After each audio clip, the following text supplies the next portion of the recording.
انہیں دعوت دی گئی تھی کہ ہم مل بیٹھ کے پہلے تو ایران پہ جو حملہ ہوا، حملے کے دوران جس طرح ایران کے سپریم لیڈر آیت اللہ خمینی صاحب کی شہادت ہوئی، ان کے ساتھ کئی اور لوگ بھی تھے، عظمت کریں، ہمدردی کا اظہار کریں، تعزیت کا اظہار کریں، اور پھر موجودہ حالات جموں کشمیر میں، بالخصوص کشمیر کی وادی میں کس طرح امن اور بھائی چارے کو قائم رکھا جا سکتا ہے، اس پہ بات ہوئی۔ میں شکر گزار ہوں تمام سول سوسائٹی اور ہمارے جو مذہبی لیڈران ہیں، ان کا شکریہ کرتا ہوں کہ اس میٹنگ کے ذریعے ایک کامن اپیل کی گئی ہے جموں کشمیر کے لوگوں کے ساتھ کہ ہم امن اور بھائی چارے کو قائم رکھیں، ہم اپنے دکھ کا اظہار، غم کا اظہار، ناراضگی کا اظہار کریں، بلکہ صرف ایک پرامن طریقے سے، peacefully we express whatever we have to express, our anger, our condolences, our feelings.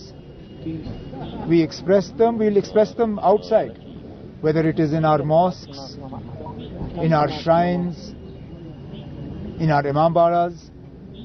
But wherever we express them, we must express them peacefully.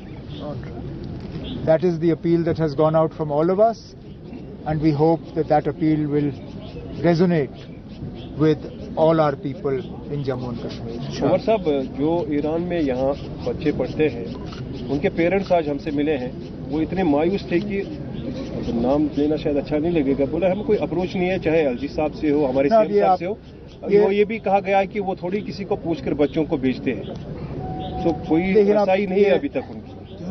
وہ پیرنٹس مجھے ملے، کئی سارے پیرنٹس اس میٹنگ سے پہلے مجھے میرے گھر پہ ملے، کافی جو وہاں پہ اسٹوڈنٹس ہیں ان کو سیفر ایریاز تک ہم نکال پائے ہیں۔ دو گروپس ایسے ہیں جن میں ہمیں تھوڑا سا ہمیں تکلیف ہوا ہے۔ ایک وہ اسٹوڈنٹس جو فائنل ایئر کے ہیں، جو ہسپتالوں میں انٹرنشپ کر رہے ہیں، ان میں سے کچھ ایسے اسٹوڈنٹس تھے جو نکلنا نہیں چاہتے تھے۔ انہوں نے جب ایمبیسی نے ان کو کانٹیکٹ کیا، انہوں نے کہا کہ ہم ہسپتال میں ٹھیک ہے، ہم ہسپتال میں ہی رہیں گے، ہم نہیں نکلیں گے۔ لیکن کچھ اور اسٹوڈنٹس ہیں جو 4th اور 5th ایئر کے درمیان ہیں۔ ایک دو میڈیکل کالجز کے نام مجھے دیے گئے ہیں جو میں گورنمنٹ آف انڈیا کے ساتھ ٹیک اپ کرنے والا ہوں۔ ان کے کالجز نے ان کو نکلنے نہیں دیا۔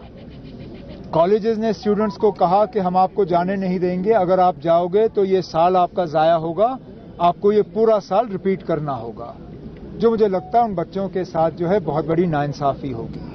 میں اب گورنمنٹ آف انڈیا کے ساتھ یہ ٹیک اپ کر لوں گا، ان سے گزارش کروں گا کہ وہ ایران کی حکومت کے ساتھ وایا دیئر ایمبیسڈر اس چیز کو ٹیک اپ کریں اور ان بچوں کو وہاں سے نکلنے کی اجازت دی جائے۔ جب حالات ٹھیک ہوں گے وہ بچے خود بخود واپس چلے جائیں گے، لیکن ان کا یہ ایک سال ضائع نہیں ہونا چاہیے۔ ٹکٹ نہیں مل رہی ہے، ہفتے میں ایک فلائٹ ہے، 180 جب کوئی فلائٹ نہیں ہوگی، فی الحال کوئی جہاز وہاں چل نہیں رہے ہیں، ان کو لینڈ روٹس، اب دیکھیں سب چیزیں ہم میڈیا کے سامنے نہیں لا سکتے۔ آپ بھروسہ کریے اپنے منسٹری آف ایکسٹرنل افیئرز پہ، انہوں نے یہ ذمہ داری لی ہے، انہوں نے ہمیں یقین دلایا ہے via land routes through neighbouring countries, جیسے جیسے ممکن ہوگا وہ ان کو نکالنے کا کام کریں گے، لیکن فی الحال ان کو سیف جگہوں پہ رکھا گیا ہے۔ سر، یہ جو میٹنگ آج ہوئی، اس میں اسٹیک ہولڈرز جو سول سوسائٹی کے لوگ آپ سے ملے، ان کی طرف سے کیا کچھ اسپیسیفک ڈیمانڈز رہی؟ اب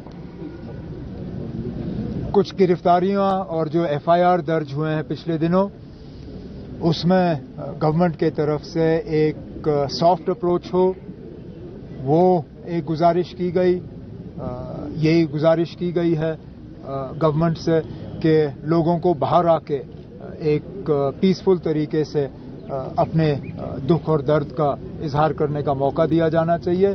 اور باقی کچھ چیزیں جو اسینشل سپلائز کو لے کے باتیں ہوئی، لیکن مین جو دو باتیں آئیں وہ ایف آئی آرز اور گرفتاریوں کو لے کے اور پیسفل جو کنڈولنس کرنے کا ایک موقع ملنا چاہیے. میڈیا پر پھر سے پریشر ہے، وہ مت دکھائیے مت دکھائیے. آپ کے سٹنگ ایم پی پر بھی ایف آئی آر ہو گیا، باقیوں پر بھی ایف آئی آر. اب میں انڈیویجول ایف آئی آرز پہ یہاں بات نہیں کروں گا. کلیکٹیولی جو ہے ایف آئی آرز کے حوالے سے یہاں میٹنگ میں بات ہوئی ہے اور اس کو ہم آگے لے جائیں گے. What about the lifting of restrictions? جو 7 تاریخ تک سکول بھی بند ہے، ریسٹرکشنز ابھی بھی ہے، اس میں اب جیسے جیسے حالات ٹھیک ہو جائیں گے ریسٹرکشنز ہم کم کر لیں گے نا. لیکن فی الحال ہماری سب کی یہی کوشش ہے کہ یہاں کہیں پہ بھی انوسنٹ جو ہے بلڈ سپلنگ نہ ہو، کہیں پہ بھی کوئی زخمی نہ ہو ان لا اینڈ آرڈر ڈسٹربنسز یا ماحول خراب ہونے کی وجہ سے. تو ہم سب کی یہی کوشش ہے کہ حالات ٹھیک رہیں. ان میں جو سول سوسائٹی کی طرف سے گورنمنٹ کو تعاون ملا ہے، میں اس کے لیے جو ہے سب کا شکریہ کرتا ہوں.